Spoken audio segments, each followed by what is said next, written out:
Hello everybody and welcome back to another Marvel Crisis Protocol panel to play reveal breakdown. And today we have the flip sides for both Weapon X and Maverick revealed, as well as a couple of the tactics cards coming with the box for Weapon X. And when I say Weapon X in this context, I mean the affiliation, not the character. This is not going to be confusing at all, I swear. But yeah, we're going to go ahead and break right into this. So obviously, we have already seen the front side of these cards before. I believe they were revealed during Mini Extravaganza, but we're going to go ahead and go over them again for anyone who missed that. So for Weapon X here, James Logan Howlett, he's coming in with 3/2/3 defensively, 5 stamina, 3 threat, size 2, and a medium mover. So a little light on the defenses so far, but we'll see that he kind of makes up for that with his offensive ability here. His first attack being the Berserker Rage. This is a range 2 5 dice physical attack that's going to gain him 1 power regardless of damage or anything like that, so consistent for that one. It also has, if this character has attacked the target character this turn, it adds 1 die to its attack roll, so it becomes a 6 dicer on the second attack, which, it doesn't specify you have to have attacked with this attack, so you could use your spender and then go into this, for example, if you really want to maximize the dice. And then you also have a Wild Pierce trigger on this, which, will just be good for helping push through that extra little bit of damage.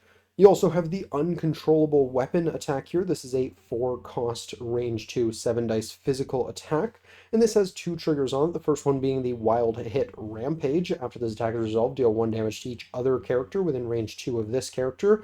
Note that that does not specify enemies, so you're going to have to be somewhat careful with how you position him around your allies. But then he also has wild abandon. And that says, after this attack is resolved, this character may make an additional uncontrollable weapon attack without paying the power cost. The additional attack must target the original target character, and it does not have this special rule. So yeah, for, double wild, not the most consistent trigger in the world. On 7 dice, it's not too bad, but still not super likely. But being able to make this attack again, just another 7 dicer into the same, into the same target, is pretty solid. I mean, if you can get that, of course. Immediately makes me think, he's probably pretty decent somewhere like a Steve 3 list, but we don't know where he's going to be affiliated yet, so it's very possible he's just going to be Weapon X or maybe X-Men or something like that as well. So we'll see where they end up throwing him, but could be a decent splash option there even if he's not affiliated. Next, he has a charge. This is a 2-cost action, which is just going to allow you to make a move followed by an attack. This is just your standard charge. We've seen this a million times, so nothing too fancy here. He also has the Adamantium Skeleton rule. Again, same deal with the other one. So basically, he's treated as a size 3 for the purposes of throws or pushes. So a little bit harder to move him around for your opponent. However, when they do get to throw him, they can throw him at your allies and he's going to hit a little bit harder. So, pros and cons to that ability there. Next, he also has Savagery Protocols. This is kind of one of the more interesting things on his card here. This character cannot pick up, hold, contest, or interact with extract objective tokens, so he still can play the secure game, no problem. Additionally, while within range 1 of a secure objective token, this character adds 2 dice to his attack rolls and removes 1 die from his defense rolls. So suddenly that makes those attacks really scary. I mean, even just your basic builder here is a 7 dice, or rather gainer, 7 dice with a Wild Pierce, and on the second attack it goes up to 8, which is kind of crazy. He also has Uncontrollable Weapon, of course, which is going to be a 9 dice under this, so increasing the odds of that trigger and making it even scarier if he gets to do it twice. Of course, removing 1 die from his defense rolls is bringing him down to a 2-1-2 defensive stat line with only 5 health, so he's going to die very quickly. And now that exceptional healing isn't around to keep him around, you're going to have to be very careful with that. He does, however, have healing factor 3, so if your opponent doesn't take him down, he is healing pretty much to full health every turn, which, yeah, that's really good, or rather, on every time he activates, or not every turn, but still really good. I think that's the best healing factor in the game we've seen. So obviously, on a model with a relatively low stamina pool, so it's not going to be as impactful. Most of the time that just means he's always going to be at either 5 or 4 health remaining if he's had a chance to activate. So yeah, that's still really good healing factor. Basically, your opponent has to go all in, and even though he's not hard to take down, that's still probably going to take at least a couple of attacks. They can't really chip away at this model. So That's always good to see. And he does change up a little bit on his flip side, which is always interesting to see. I love when they do stuff like that. So the first thing that changes here is Berserker Rage is a slightly different attack now. It has lost the line of text that says it adds a die on the second attack against this target. So you're not going to be able to get that extra die for attacking them multiple times. However, you'll notice that it is an area attack now. So that becomes really, really interesting. It's an area gainer, no less, too. So you can potentially gain a lot of power out of that. And if you're able to do it while standing on a secure objective token, well, unfortunately, he's actually lost that rule. So it is just a 5 dice Wild Fierce because that rule has gone away and been replaced with Aimless Aggression and Berserker Wrath. Actually, the old one, no, Savagery Protocol. So the old one wasn't called Berserker Wrath. So Aimless Aggression is kind of replacing the upside you had for standing on secures before. That says when this character would be KO'd, it rolls 5 dice for each crit and wild in the roll. It will deal 1 damage to all other characters within range 2 of it, then it is KO'd. So basically, on your way off the board, any character, note this once again does include your allies, that are within 2 of him will potentially take some damage. It's basically a 5-die Counter-Strike attack here, so yeah, that can be decent. That can be a good way of kind of discouraging your opponents from trying to finish them off with certain models. Personally, I don't think that's the best defensive tech in the world because really just anyone who's operating at range 3 or just has a good amount of health won't really mind doing that.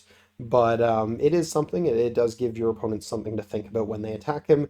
Do have to be careful though, because this can hurt your allies and this can end up being really bad for you because not only are you losing a character, but you're also having your allies take some damage for that as well.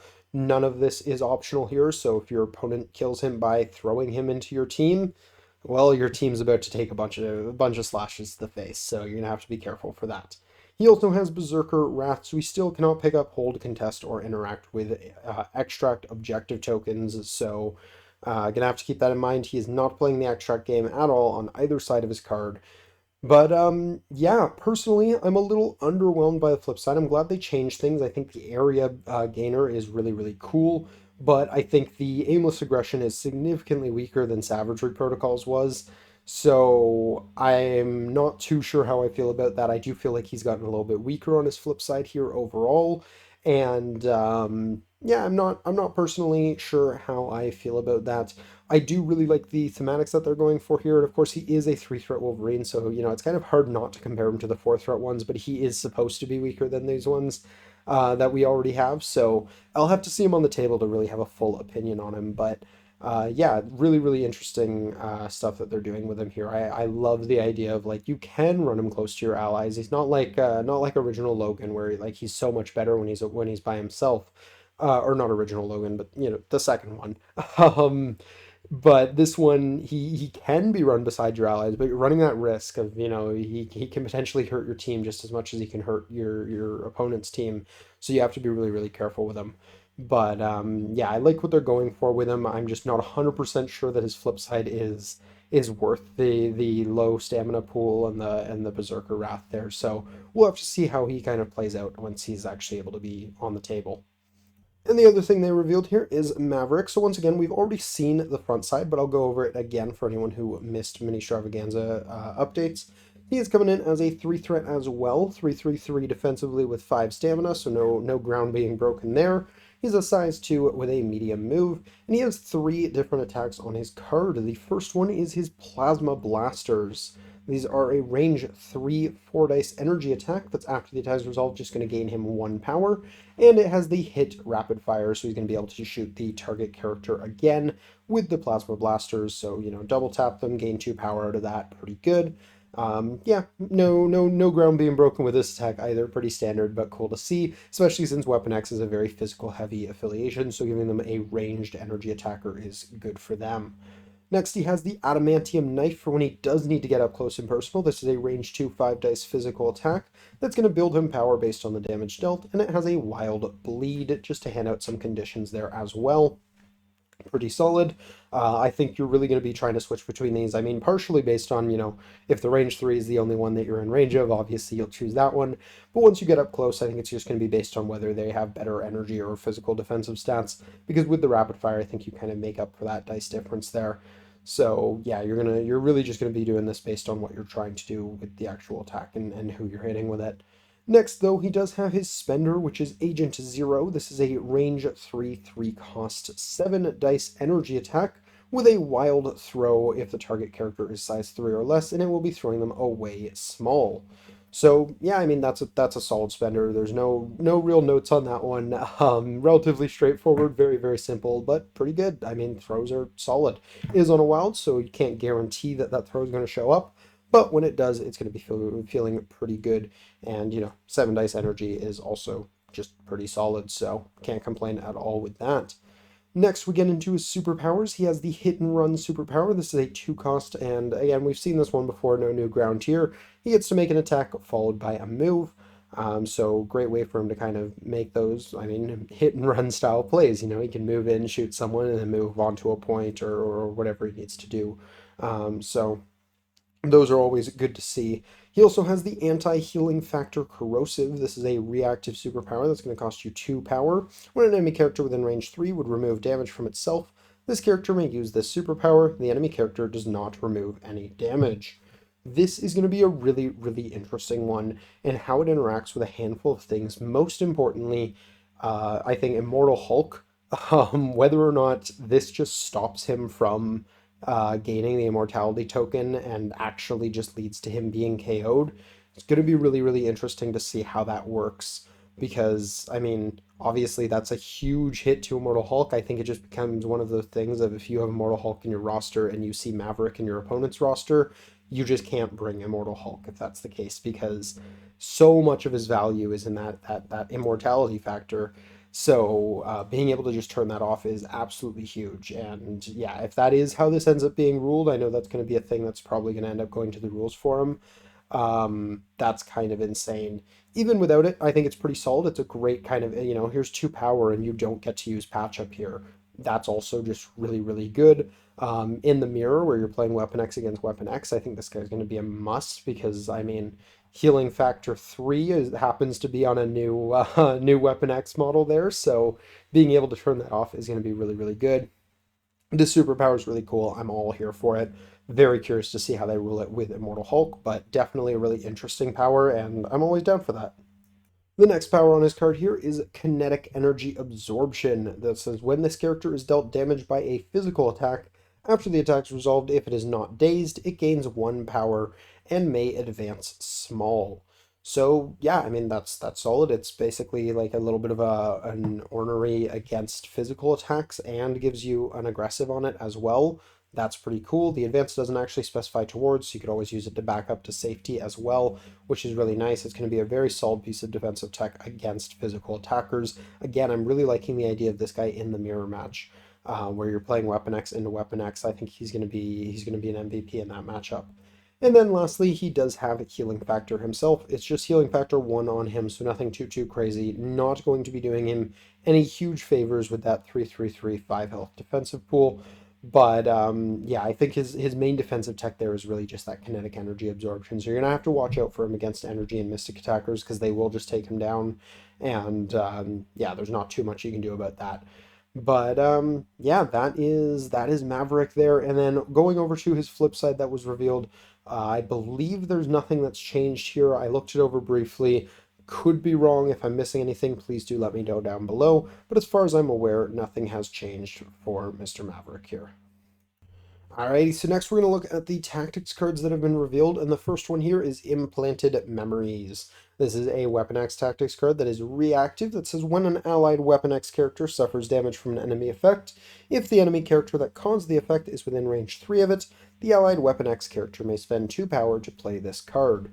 Roll 4 dice, the enemy character suffers damage equal to the number of crit, wild, and hit results for each skull in the result. However, that character that played this card suffers 1 damage and gains 1 power.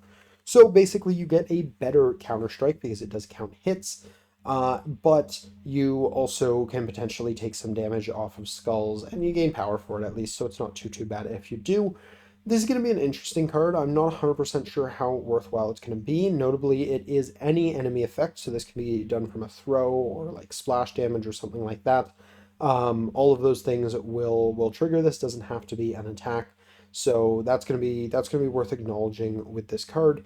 I think it's situationally really good if your opponent has a model on two or less health. I would say is when you're probably most likely to get the value out of this card, because I mean it's 50% on four dice, so two is your average. Um, but if your opponent's model is on like two or so health, they're trying to take down one of your models and they survive the first hit, this can be a great way of just kind of being like, well, and you're down. So it's really good in those sorts of situations. Problem is that situation isn't going to come up every single game, and it's going to be kind of hard to tell exactly when this card is going to be worth playing. And then, of course, there's the fact that it can whiff. You could roll those four dice and just get nothing because it is only four dice, so relatively small pool there. There's a little bit of give and take with this one. Personally, I'm not sure if it's something that I would be bringing very much, but I don't play much Weapon X, so I don't really have a strong opinion on if this feels like something they really need. So yeah, it's interesting for sure. It's probably decent in the right situation, but it's definitely not an every game card. Yeah, I think that's kind of my thoughts on this one at least. Now, the other card, however, in my opinion, is probably a mostly, if not always, every game card, assuming, of course, you are bringing Maverick in your squad, and that is Weapons Stash. This is a Weapon X card for Maverick, and it is active, so it does have to be played during your turn, but it doesn't have to be Maverick's turn, very importantly. Maverick's going to spend 3 power to play this card, and he's going to choose a secure objective token that is within 3 of him and place a stash token within range 1 of it. Notably, not on the objective, it's within 1 of the objective. Really important, especially for objectives that can move. It does specify secure, so that's really just the Fisk Witnesses objective, but still worth acknowledging nonetheless. And yeah, what does the stash token actually do? Well, within 1 of the stash token, allied characters gain cover from enemy attacks. That's already really good. Cover from enemy attacks just as a blanket thing. This doesn't have any clauses to it other than being within 1 of the stash token. So it doesn't matter if your opponent's model is right beside you. It doesn't matter if your opponent's model is contesting the stash token. You have cover on that point. That's going to add so much to the survivability of the two models we were just looking at today, as well as a bunch of other models in Weapon X. They could really use something like that right shortly after losing exceptional healing. So yeah, that's definitely going to be a really strong effect. But wait, there is more. Additionally, allied characters gain the following interact ability. So you can choose to interact with this stash token. However, keep in mind that that is going to be once per game because the first line of text here is that you remove the token from the battlefield. So once you've chosen to interact, that cover is gone for the rest of the game. You really only want to interact when you absolutely need the effect, and that effect is adding 2 dice to your next attack this activation. So yeah, you're going to interact in that kind of Hail Mary. You need to get this kill. You need to take this model down, sort of activation. You don't want to use that as soon as you play the card. The card is not worth it as a 3 power to add 2 dice, and remember you have to pay 1 power to interact as well. So really 4 power on your team to add 2 dice to a single attack. Probably not worth it most of the time, but giving yourself cover while playing the objective for a good chunk of the game is going to be really meaningful. So definitely going to take advantage of this card. Be very careful with where you're playing it, when you're playing it. I think on E maps and other kind of straight line maps where all the fighting kind of converges towards a center area, there's going to be an incredibly strong card. So yeah, definitely really good for, Gamma, Demons. If you're playing Researcher and you have another down the middle secure that you can kind of use to get the token near the Researcher. If you're playing Meteors, Mayor Fisk, all of those sorts of scenarios, this is going to be really strong for just making sure you can stick on those points and, give yourself a little bit of survivability. So really strong card in my opinion here. And that does it for this panel to play breakdown here. So yeah, we've got the flip sides of both Weapon X and Maverick. Maverick unfortunately doesn't change very much on the flip side, but it is what it is. We also got a couple of really cool tactics cards revealed here. I'm especially a huge fan of Weapon Stash. I think that's a really, really good card, and kind of making me tempted to play Weapon X because I haven't actually played them myself and didn't really have much interest in them before, but I really like this card. So maybe sometime in the future I'll pick them up. But yeah, no, I'm pretty down with this. I think they're doing interesting things with both of these characters. At first I think myself and a lot of others kind of had the same reaction of these guys look really squishy. I'm a little worried about them just dying. So of course they're kind of trying to answer that, I think, with Weapon Stash here, making it a little bit harder to take these guys down if you're playing to that. So really, really like that, and I'm very curious to see what these guys are going to be like on the tabletop. I definitely want to try them out and get some games in with them once they release. But that is going to do it for my thoughts on this. Let me know what you guys think down below. Very, very curious to hear what your guys' thoughts are on Weapon X, the character, and Maverick. And man, we got to find a solution as as a community to Weapon X character versus Weapon X affiliation because that's going to get confusing real, real quickly. But yeah, that's going to do it for this breakdown. So I hope you guys enjoyed. If you did, please do drop a like down below. Subscribe if you're new to the channel. We do breakdowns and stuff like this whenever new panel to plays come out or other big events like Mini Stravaganza and stuff like that. We also have some regularly scheduled discussion style content on the weekdays and battle reports on the weekends. So if you're a fan of any of that stuff, feel free to jump on in. But that is going to do it for this breakdown. So until next time, have a great day, everybody. Peace.